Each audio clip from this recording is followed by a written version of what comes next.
Bleichmar apunta a mostrar que la representación valorativa de sí es construida en la intersubjetividad, sobre todo la que existe entre el sujeto y los personajes importantes de la infancia.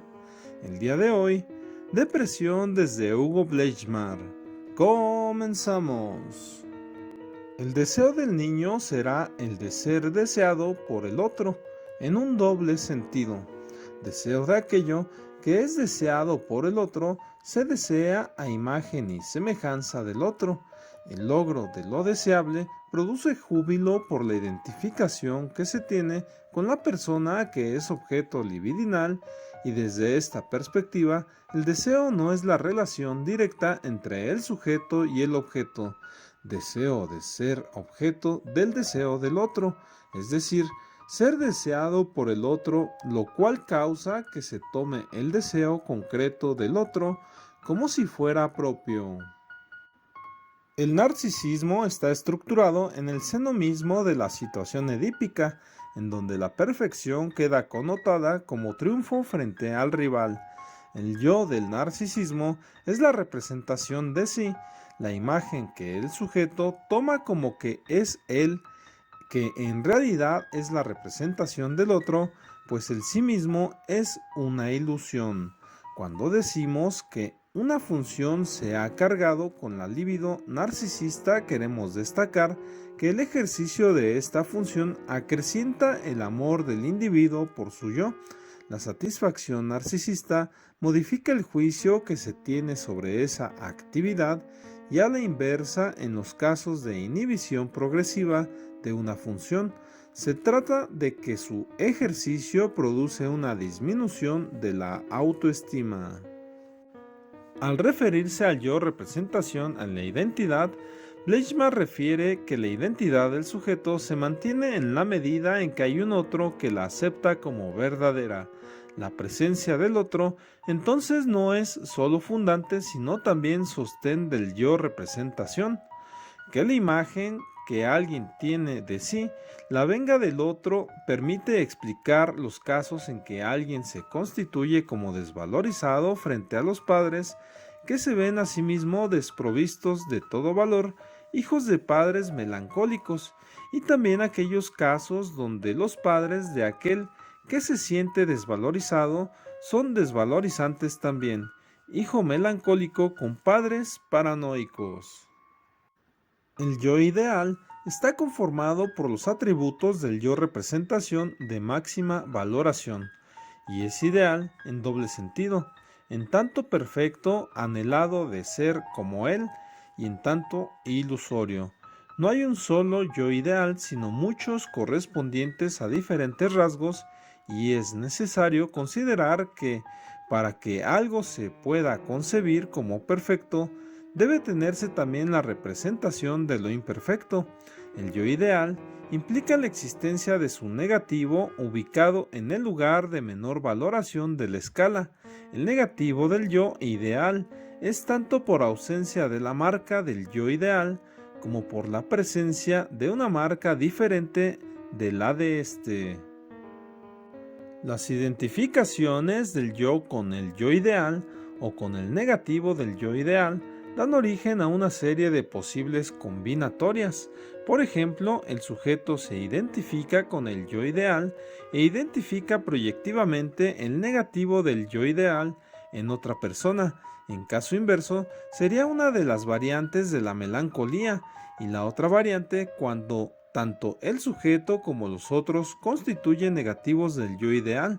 Si el apartamiento de la identificación con el yo ideal de perfección se vive como la caída en la identificación con el negativo del yo ideal, no valer nada, sucede que esta persona funciona con una lógica binaria, todo o nada, donde solo existen dos posiciones y quedan excluidas las posiciones intermedias, y con una lógica del rasgo único prevalente, rasgo ideal, que había asumido la valoración total de la personalidad, eclipsando a los demás yoes ideales posibles conformados sobre otros rasgos diferentes de aquel que se sintió no poseer.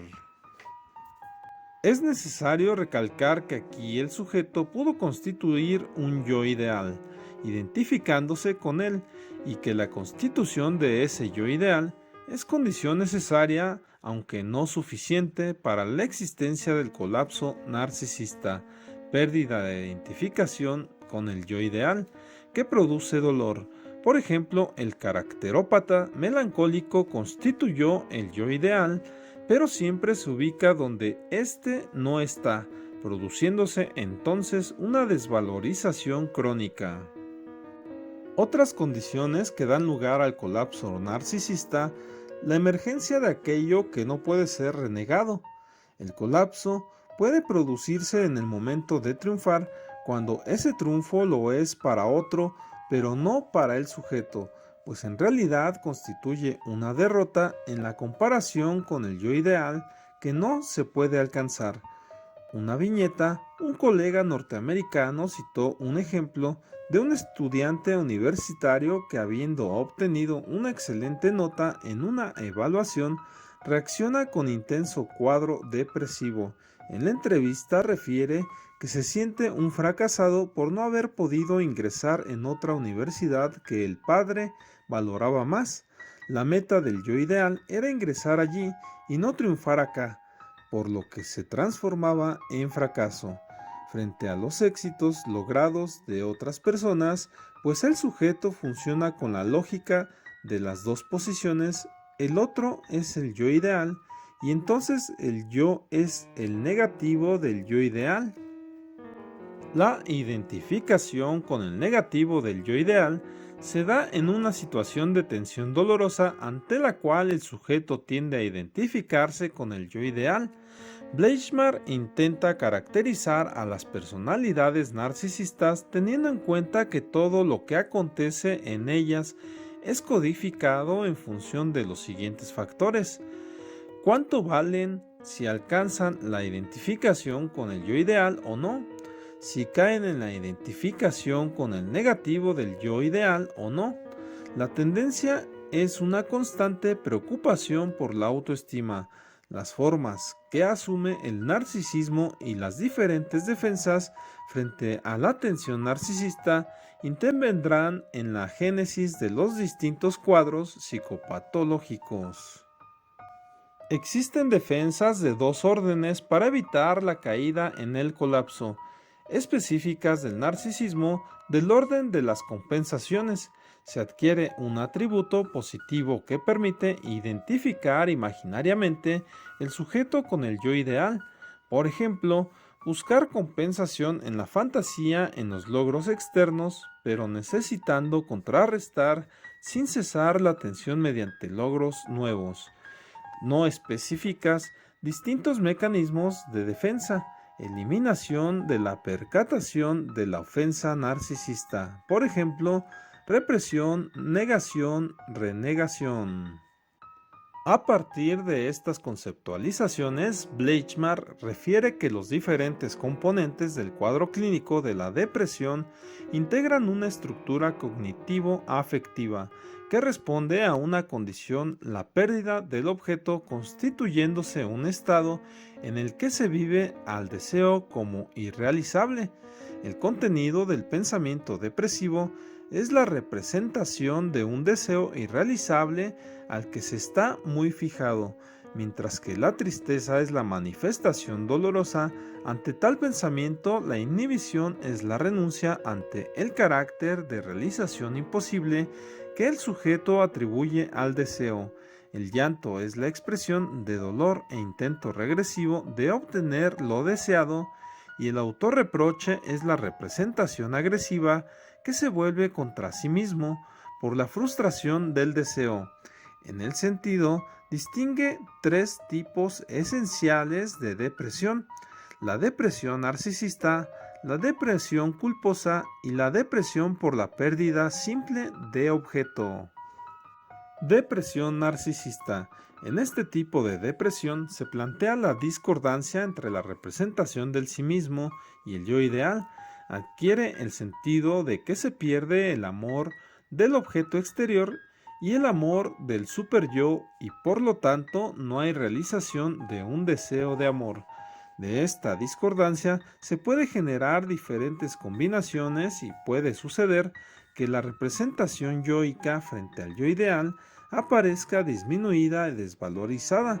Esto puede suceder por la identificación con padres desvalorizados o la asunción de la desvalorización inducida por ellos, que el yo ideal aparezca exageradamente sobredimensionado y valorado. El yo ideal de completud y perfección que los padres desean acerca de sus hijos se transforma en una pesada carga que llevan sobre sí, que por el accionar de una conciencia crítica superyoica se aumente la brecha existente entre ambos, la representación del sí mismo y el yo ideal, provocando que éste nunca se cierre, nunca se conforme o satisfaga. Depresión culposa. En este tipo de depresión se presenta la discordancia entre el estado del sujeto que se siente malo respecto del ideal narcisista de ser bondadoso y del estado del objeto dañado o no. Entonces se siente que se pierde el objeto de amor porque está dañado y se vive como perdido el amor que podría brindar el objeto exterior y el superyo.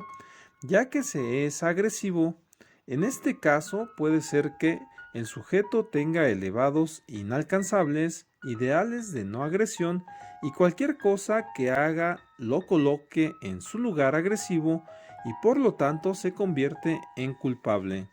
El sujeto puede quedar con la representación de sí mismo como malo, agresivo, sea por haberse identificado con figuras parentales que se sienten culpables, padres melancólicos, o por identificarse con la representación aportada por figuras parentales culpógenas, padres paranoicos.